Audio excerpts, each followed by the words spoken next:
Cauliflower clean பண்ணி கழுவி வச்சுருக்கேன். சுடுதண்ணியில் போட்டு மஞ்சள்தூள் போட்டு எடுக்கணும். இது வாங்க சுடுதண்ணியில் போடுவோம். போட்டாச்சு. அதோட மஞ்சள்தூள் போட்டுக்கணும் ஃப்ரெண்ட்ஸ். மஞ்சள்தூள் போட்டு கொஞ்சம் நேரம் அப்படியே சுடுதண்ணியில் வச்சு அதுக்கப்புறம் வடிகட்டி நம்ம பக்கோடா போட போகிறோம். ஹாய் ஃப்ரெண்ட்ஸ், வாங்க நம்ம சுடுதண்ணியில் போட்ட காலிஃப்ளவரை வடிகட்டிக்கலாம்.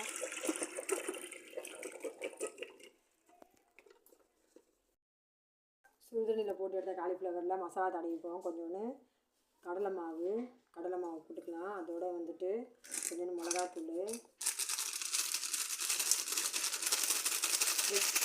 ரெட்டு மிளகாத்தூள், அதுக்கப்புறம் கொஞ்சோண்டு சிக்கன் 65 மசாலா, அதோட பார்த்திங்கன்னா கொஞ்சோண்டு கரம் மசாலா, தேவையான அரிசி மாவு, கொஞ்சோண்டு கேசரி பவுடர் ஃப்ரெண்ட்ஸ், கலருக்காக கொஞ்சமாக கலரு, அதோட உப்பு ஃப்ரெண்ட்ஸ். அப்படியே போட்டு நம்ம ஊற வைக்க வேண்டியதாங்க ஃப்ரெண்ட்ஸ்.